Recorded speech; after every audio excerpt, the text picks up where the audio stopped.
اور ساتھ میں اللہ نے فرمایا وَذَكِّرْهُمْ بِأَيَّامِ اللَّهِ،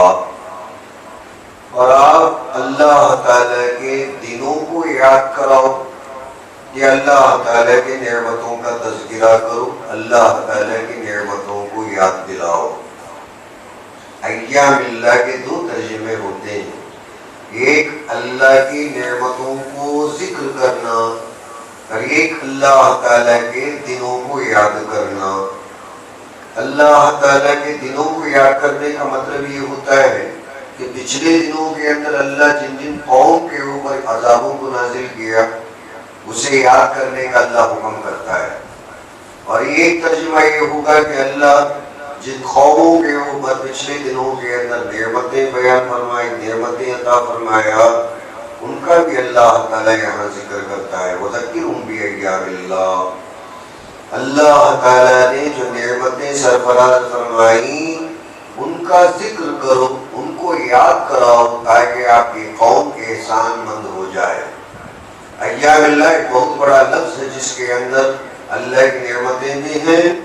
اور اللہ تعالیٰ کے جو دن ہے جیسے بدر کا، احد کا، جن جن موقعوں پر اللہ نے مسلمانوں کو فتح و نصرت سے مالا مال فرمایا اور جتنے جنگ مسلمانوں نے جیتے، یہ ساری چیزوں کو اللہ نے ایام اللہ کے نام سے تعبیر فرمایا۔ جیسے یہ دن آج کا ہمارا دن ہے، جیسے کہتے ہیں محاورہ ہوتا ہے، جس دن بندہ کسی چیز کو حاصل کر لیتا ہے تو وہ دن گویا کہ اس کا ہو جاتا ہے۔ ویسے سارے دن اللہ کے ہیں، مگر جن دنوں کے اندر اللہ مسلمانوں کو کامیابی عطا فرمایا، وہ خاص طور پر اللہ ان دنوں کو اپنا دن کہہ کر مسلمانوں کو احسان مند یا شکر مند ہونے کا پیغام دیتا ہے۔ وَذَكِّرْهُمْ بِأَيَّامِ اللَّهِ، ان لوگوں کے پاس اللہ تعالیٰ کے ان دنوں کا ذکر کرو، یاد کراؤ کہ ان دنوں میں اللہ نے ان کے ساتھ کیسا اچھا سلوک کیا، کیسا اچھا معاملہ کیا۔ إِنَّ فِي ذَلِكَ لَآيَاتٍ لِكُلِّ صَبَّارٍ شَكُورٍ، بے شک ان چیزوں کے اندر ہر ایک صبر کرنے والے، قدر کرنے والے کے لیے بہت ساری نشانیاں ہیں۔ صبر کرنا بھی ہے جب اللہ تعالیٰ کی آزمائشیں آتی ہیں،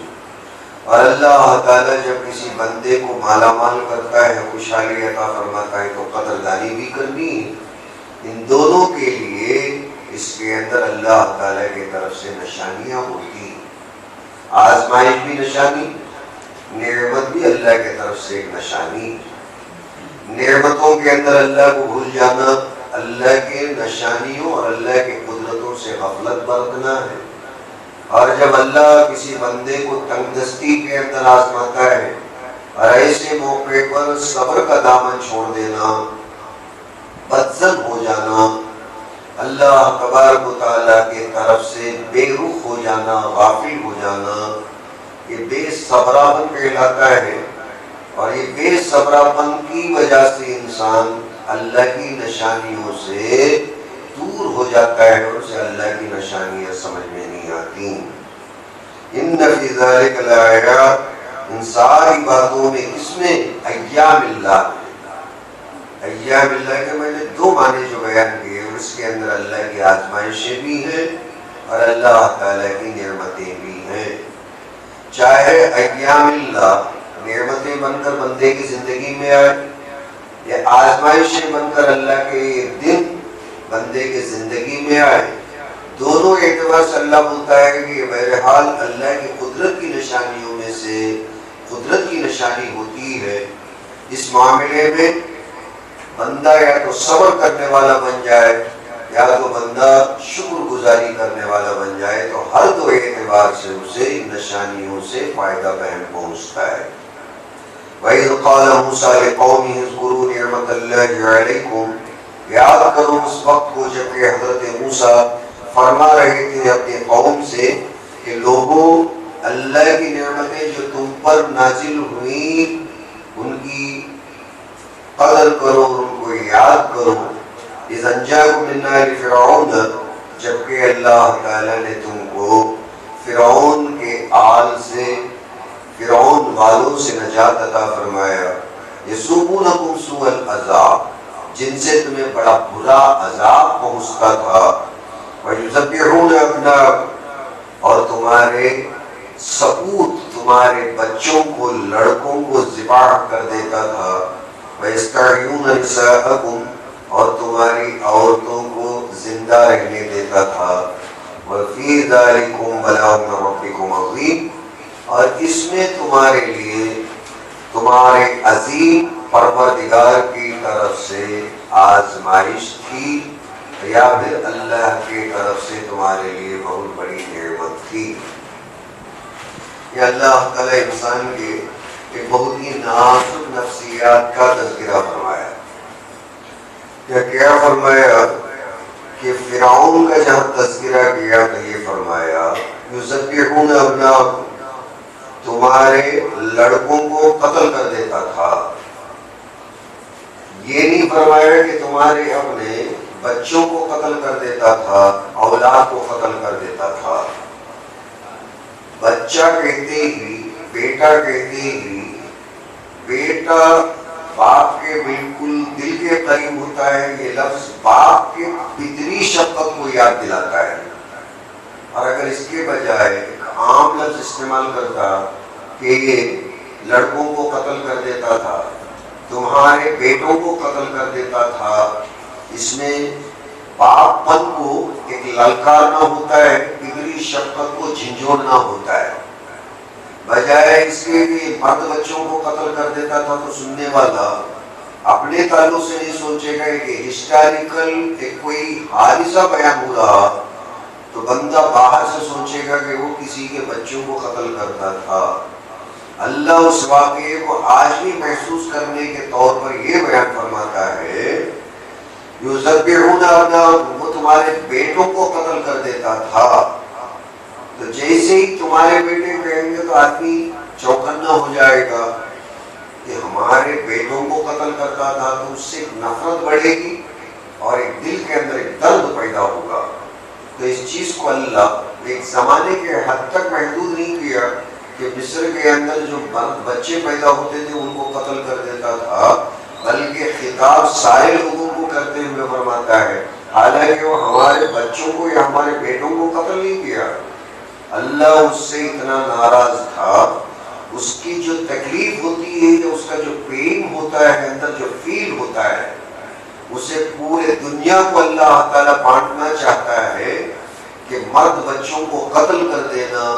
صفائی اور بربریت کو پیدا کرنا، اس چیز کو اللہ قرآن کے اندر امت محمدیہ کے رگوں پہ، ان کے خون کے اندر بھی اس فیل کو، اس درد کو پیدا کرنے کے لیے فرماتا ہے یذبحون ابناءکم، تمہارے بیٹوں کو قتل کر دیتا تھا۔ حالانکہ ہمارے بیٹوں کو قتل نہیں کیا، وہ اس کے زمانے کے لڑکوں کو قتل کرتا تھا۔ اس زمانے کے درد کو آج ہم بھی محسوس کریں کہ گویا کہ فرعون ہمارے مرد بچوں کو قتل کر دیا، تو جتنا غم اور غصہ پیدا ہوگا اس کا استعداد اللہ آج بھی چاہتا ہے۔ یہ کوئی تاریخی بات اللہ تعالیٰ ٹی وی میں نیوز کی طرح پڑھ کر نکلنے کی بات نہیں بولتا ہے، اور جب بھی کوئی تاریخی حقیقت کو اللہ بیان کرتا ہے تو آج بھی اس فیل کو مسلمانوں کے اندر پیدا کرنا چاہتا ہے۔ اسی لیے اللہ قرآن کے اندر ایسے نازک الفاظ کو نازل فرما کر مسلمانوں میں وہ توجہ، مسلمانوں کے اندر وہ درد، وہ کیفیت، وہ ایمانی حرارت پیدا کرنے کے تعلق سے اللہ اپنے کلام کے اندر یہ الفاظ کو بیان فرماتا ہے۔ وَيَسْتَحْيُونَ نِسَاءَکُمْ، اور تمہاری عورتوں کو زندہ چھوڑتا تھا۔ یہ نہیں کہا لڑکیوں کو زندہ چھوڑتا تھا، حالانکہ وہ جو پیدا ہوتی نا وہ چھوٹی بچی لڑکی ہوتی ہے، عورت نہیں ہوتی۔ عربی میں نساء کہتے ہیں کہ جو شادی کے قابل جو لڑکی ہو جائے یا شادی شدہ ہو جائے اسے نساء کہتے ہیں، اور چھوٹی جو بچی ہوتی ہے اس کو بنتن کہا جاتا ہے یا بنات کہا جاتا ہے، جو بالکل کھیل کود کی عمر کی ہوتی ہیں اور ابھی بلوغ کو نہیں پہنچتی ہیں، ان کو بنات کہا جاتا ہے۔ اور جو نساء ہو جاتی ہیں، عورت جو بن جاتی ہے تو شادی شدہ ہونے کے بعد میں عورت بن جاتی ہے۔ بیاہتی کو عورت کہتے ہیں، انبیاہتی کو، انبیاہی کو لڑکی کہتے ہیں، یہ تو سب کو پتا ہے۔ فرعون لڑکیوں کو قتل کرتا، لڑکیوں کو بچپن میں ہی چھوڑ دیتا تھا، زندہ رہنے دیتا تھا، مگر اللہ کیا بولتا ہے وَيَسْتَحْيُونَ نِسَاءَكُمْ، تمہاری عورتوں کو وہ زندہ رہنے دیتا تھا۔ تو مردوں کو چڑ پیدا ہوگی کہ یہ کون ہوتا ہے جو ہماری بیویوں کو چھوڑ دے؟ بیویاں ہماری ہیں، یہ کاہے احسان کرے گا ہماری بیویوں کو زندہ رہنے دیتا ہے، ہماری عورتوں کے اوپر اس کا احسان کا ہے؟ اور وہ بھی امت محمدی، اور آج بھی اللہ کے الفاظ بولتا ہے وَيَسْتَحْيُونَ نِسَاءَكُمْ، حالانکہ ہماری عورتوں سے، ہمارے بچوں سے اور ہمارے زمانے سے فرعون کا کوئی تعلق نہیں۔ قرآن آج ہمارے تعلق سے نازل ہوا، اس میں اللہ فرعون کا تذکرہ کرتا ہے، اس کے زمانے کا تذکرہ اور اس کی زمانے کی عورتوں کا تذکرہ کرنے کے بجائے یہاں ہم لوگوں کو ایڈریس کرتے ہوئے کہتا ہے وَيَسْتَحْيُونَ نِسَاءَكُمْ، تمہاری عورتوں کو زندہ رہنے دیتا تھا۔ تو یہ ہمارے اور ہمارے غیرت کو للکارنے کے لیے اللہ یہ بولتا ہے اور یہ سمجھانا چاہتا ہے زمانے کی کوئی بھی عورت کیوں نہ ہو، گویا کہ وہ ہماری ماں بہن ہوتی ہے، زمانے کا کوئی بھی بچہ یا لڑکا کیوں نہ ہو وہ ہماری اپنی اولاد کے سامان ہوتا ہے۔ تو اس درد کو پیدا کرنے کی وجہ سے ایک تائید پیدا ہوتی ہے اور ملی شیرازہ اپنی جگہ مضبوط ہوتا ہے، اور مسلمان متحد اور متفق بن کر، ہمدرد بن کر، اخوت کے جذبے کے ساتھ ایک بن کر، نیک بن کر جینے والے ہو سکتے ہیں۔ اس لیے اللہ تعالیٰ ایک پرانے واقعے کو آج کے ایک نئے واقعے کی طرح ہم سے خطاب کرتے ہوئے بیان فرماتا ہے وَفِي ذَلِكُمْ بَلَاءٌ مِّن رَّبِّكُمْ عَظِيمٌ، اور اس میں تمہارے رب کی طرف سے ایک عظیم بلا، ایک عظیم آزمائش تھی کہ اس کے اندر کے بچوں کو قتل کر دینا اور لڑکیوں کو چھوڑ دینا، یہ بھی اللہ کی طرف سے ایک آزمائش۔ اللہ تعالیٰ اس آزمائش سے بھی اس دور کے مسلمانوں کو گزارا۔ وَإِذْ تَأَذَّنَ رَبُّكُمْ، اور اللہ اعلان کرتا ہے کھلے عام لَئِن شَكَرْتُمْ، اگر تم قدردانی کرو گے، اللہ کا شکر ادا کرو گے، لَأَزِيدَنَّكُمْ، ہم اور بھی زیادہ بڑھوتری عطا کریں گے، اور بھی زیادہ عطا کریں گے۔ وَلَئِن كَفَرْتُمْ، اور اگر تم ناشکری کرو گے، ان عذابی لشدید، بے شک میرا عذاب بڑا شدید ہے۔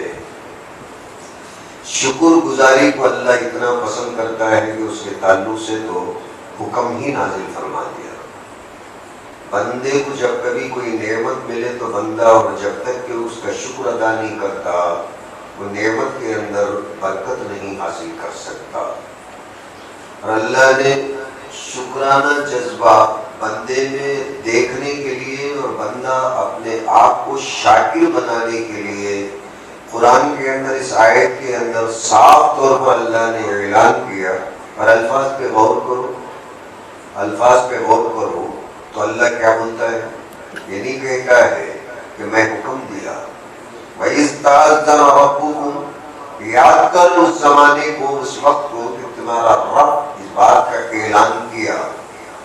اللہ گویا کہ اعلان کرتا ہے لَئِن شَكَرْتُمْ، اس بات کا اعلان کہ اگر تم شکر گزاری کرو گے تو زندگی میں اور بھی زیادہ پاؤ گے۔ وَلَئِن كَفَرْتُمْ، اور اگر تم ناشکری کرو گے، کفر کرو گے، ان عذابی لشدید، بے شک میرا عذاب بہت ہی سخت ہے، بہت ہی شدید ہے۔ یہ اللہ تعالیٰ کسی بھی بندے کو ناشکرا نہیں دیکھنا چاہتا ہے، اسی لیے شکر گزاری کے تعلق سے ایک عظیم آیت کو نازل فرمایا۔ اللہ ہم تمام لوگوں کو اس کے شاکرین کے اندر، شکر گزار بندوں کے اندر شامل فرمائے۔ جتنا کچھ آج اللہ ہم لوگوں کو عطا فرمایا، کفایت شعاری کے ساتھ، شکرانہ جذبے کے ساتھ الحمدللہ الحمدللہ کہتے ہوئے اس نعمت کی قدر کریں گے جتنا اللہ ہمیں عطا فرمایا، تو اللہ تعالیٰ اس نعمت کو اور بھی زیادہ بڑھائے گا، اس میں برکت عطا کرے گا۔ اگر اس کے اوپر اگر ہم ناک منہ چڑھائیں گے، تیور بدل لیں گے اور اس سے ناراضی کا اظہار کریں گے، یہ بھی کوئی چیز ہے، یہ بھی کوئی کھانے کی چیز ہے، یہ بھی کوئی پہننے کی چیز ہے، یہ بھی کوئی رہنے کی چیز ہے۔ ان شکوے شکایت کی وجہ سے رہتے رہتے یہ چیزیں بھی اللہ تعالیٰ اٹھا لے گا، ختم کر لے گا، بعد میں چل کر ان کی زندگیوں کے اندر آج جو سہولتیں ہیں کل کو وہ سہولتیں بھی نہیں رہیں گی۔ جو چیز آج ملتی ہے اللہ اپنے فضل سے آزمائش کے طور پر کبھی چھوٹی چیزیں دیتا ہے اور کبھی بڑھا کر بھی دے دیتا ہے۔ ہر دو اعتبار سے بندہ اگر اللہ اللہ کرتا ہے، مولا زیادہ دینے میں بھی تیری مصلحت ہے، کاٹ کر دینے میں بھی تیری مصلحت ہے، دونوں چیزوں کو اللہ کے سپرد کرتے ہوئے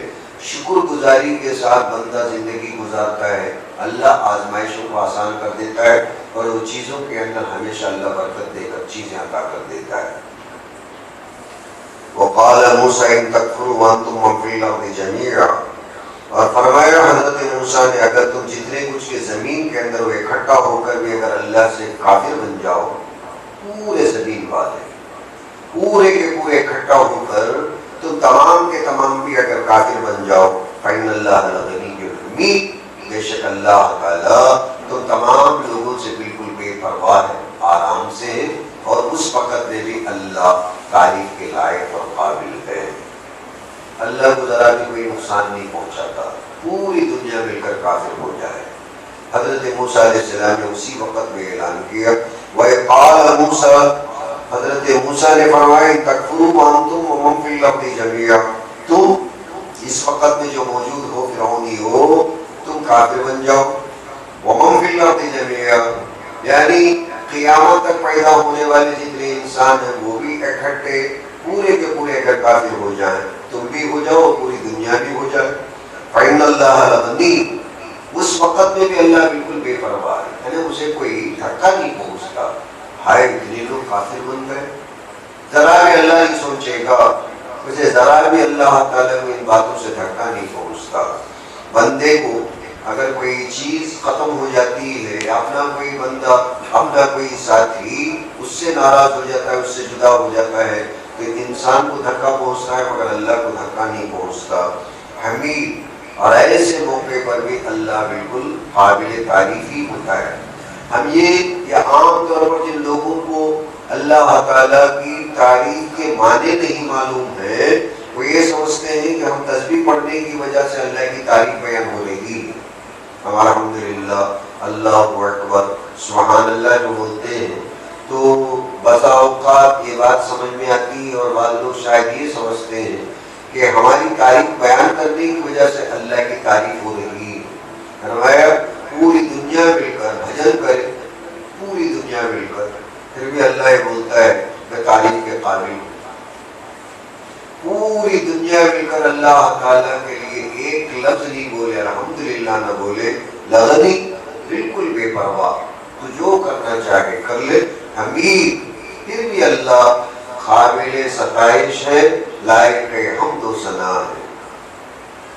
أَلَمْ يَأْتِكُمْ نَبَأُ الَّذِينَ مِنْ قَبْلِكُمْ قَوْمِ نُوحٍ وَعَادٍ وَثَمُودَ، کیا تمہارے پاس تم سے پہلے حضرت نوح علیہ السلام کی قوم، قوم عاد اور قوم ثمود کے واقعات نہیں پہنچے؟ وَالَّذِينَ مِنْ بَعْدِهِمْ، اور ان لوگوں کے بھی جو ان کے بعد گزرے، ان اقوام کے اور ان لوگوں کے واقعات نہیں پہنچے؟ لَا يَعْلَمُهُمْ إِلَّا اللَّهُ، وہ نہیں جانتے مگر اللہ تعالیٰ بہتر جانتا ہے۔ جاءہم رسلہم بالبینات، ان کے پاس ان کے پیغمبر کھلی نشانیاں لے کر تشریف لائے۔ فردوا ایدیہم فی افواہہم، انہوں نے اپنے ہاتھوں کو اپنے منہ کے اندر ٹھونس لیا۔ وقالوا انا کفرنا بما ارسلتم بہ،